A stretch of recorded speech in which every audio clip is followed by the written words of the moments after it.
There's a short story about a husband and father married for 11 years with his wife for 14 years, 7-year-old daughter, who's now divorcing his wife after all this time after finding out through an unexpected way and source that she cheated on him early on in the relationship, but kept it a secret the whole time, obviously wanting him to eventually marry her, etc., etc.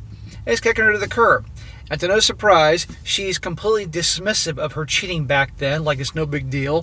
Even though she's been lying to him all this time, he's been obviously made out to be a fool because all her friends knew about this. And of course, he's being painted as the bad guy in this whole thing.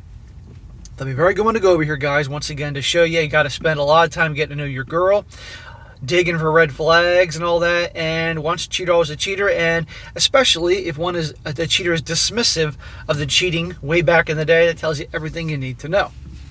Titled, Am I the a-hole for not coming to terms with the fact that my wife cheated on me 14 years ago before our marriage? And a shout out to Ash for sending me this short story. He says, I, a 35-year-old male, am married to my wife, a 37-year-old female, for 11 years and together for 14. We have a beautiful 7-year-old daughter, and our marriage has been great without any major problems until last year. So you think she cheated on you back then and has been lying the whole time? How do you know there hasn't been other BS going all along, but she just did an amazing job of hiding it, covering her tracks? Last year, I learned that my wife cheated on me before our marriage. One of her friends became religious and confessed her actions to me, which had me confront my wife. She was shocked that I learned about it and apologized profusely about her actions. That's what I never heard before. The friend finding religion and then telling him. Amazing. I'd be like, thank you, but couldn't you have told me that 14 years ago? However, she says, not something important now because we have been going strong and have a family together. Totally dismisses it. You know, maybe this guy would actually given it a second chance if she didn't say something like that. She told me I should come to terms with it since it happened 4 months into being exclusive, and she was a stupid girl out of college back then. My mind told me the same. It happened 14 years ago, and we are happy right now. I decided to forgive her and continue our usual life. So he listens to her, dismissing it, figures I don't want to screw up our marriage and everything, but guess what? He can't let it go. And you can't blame him. A lot of people say 4 months, no big deal. Well, it is a big deal because the foundation of their relationship and marriage is built on a giant lie. And that lie has been kept going forever. And what else is she lying about? Reality was not that great. My mental health took a big hit. I realized it's not something that happened 14 years ago for me. The cheating happened for me when my wife confirmed it. I was less confident, could not have sex with my wife. I just could not get a hard-on for her. This turned into feeling disgusting being around her. I even took a DNA test and STD test secretly. Thankfully, our daughter is mine, and I'm clear of an STD. Well, thank God for that, man. I mean, that would just even worse if that was the case. So notice it's no big deal to the wife because she wasn't the one cheated on. He's the one that was cheated on. And to him, yeah, it's like it happened yesterday because he just learned the news. And big freaking surprise, his confidence has been destroyed. He doesn't want to have sex with her. He's turned off by her. Right? You can't blame him. But the women are like, get over it. I realized I needed to change somehow. I was not the same person I used to be.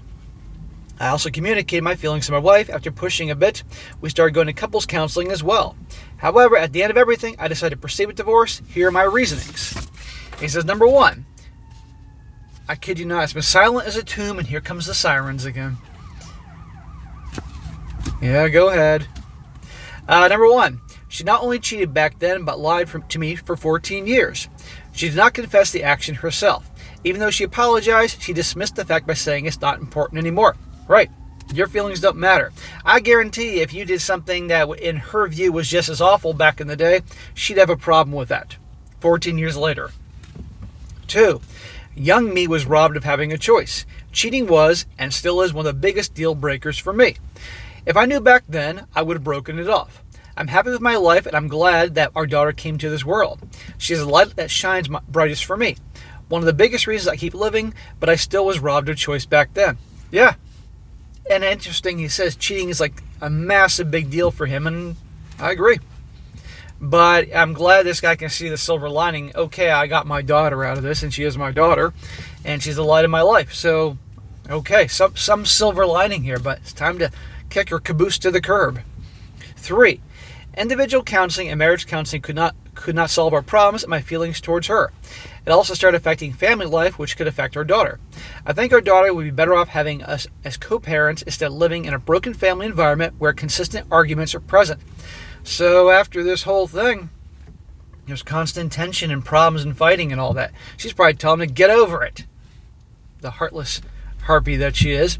And this poor daughter is involved in this whole thing. And kids know when there's problems. 4. Our SCX life is basically dead to me. We do have SCX, but I feel like these women on film series that just lay there and look at the ceiling wanting it to be over. The only difference is that I'm a man. I do not even want to have non-S-word gestures anymore. So, no trust. He feels emasculated. He feels like a fool because all these other people obviously know about this whole thing. He's turned off by her. Obviously, any love he has for her is gone. He can't even hook up with her because he's turned off by her. He's probably imagining some dude or dudes. And I'm sure he's questioning everything else that's going on for all these years. So this is just not going to work. And he did try. You can hear this. He gave it time like a year, counseling, all that, individual counseling. It's not working. Big surprise. So it's time to cut ties, and he's handling it. But a lot of people lose their mind saying you shouldn't divorce, and it was in the beginning of the relationship, and blah, blah, blah. Well, it's a problem. And he has the right to do what he wants. Because, guys, we are allowed to have a choice. They're allowed to have a choice, so can we. Because that's equality. Last week, I had to sit my wife down and explain everything that I wrote in here in details, my feelings, reasonings, and some other private things. I've been talking to a lawyer for the last month, and papers are almost finalized. 50-50 custody, 50-50 assets, sharing as amicable as possible. Keyword, amicable as possible. I explained everything thoroughly and clearly to her. She freaked out and had a panic attack. We spent the night at the ER. How many stories have you guys heard me do and heard on your own about these guys breaking up with their girlfriend or divorcing and all of a sudden panic attack and off to the ER? And the Oscar goes to... She is begging me to reconsider and not throw away 14 years. Well, though she's behaving herself a lot more. Remember in the beginning, oh, it was 14 years ago, no big deal, get over it. Now she's singing a different tune. However, even though I would like to stay, it will result in us being roommates and a broken family environment for our daughter. Am I in the wrong here? In my not so humble opinion, you're in the right. I agree with you. It's hard. You tried. It sounds like you spent a year trying to move past this and focus on the positive and counseling. All that crap hasn't gotten anywhere. And again, only when he's here are the papers, she has her meltdown to the ER and all that. And now she's truly sorry. But no, the whole foundation is based on a lie. And if this guy wants to end it, that's his freaking business. Because everything else is crumbling. And the daughter's going to know that it's a miserable marriage. And the kids know, trust me. And you guys are children of parents that divorced. You know darn well what was going on. And a lot of kids, I say this all the time, they'll just like to think that's normal.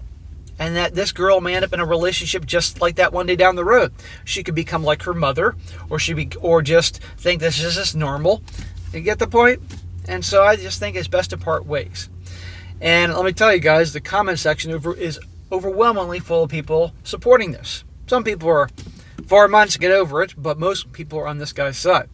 But if you look up the title, you can find the comments yourself. So I'm going to wrap this up here. But anyhow, I agree with this. It sucks. It's a shitty situation.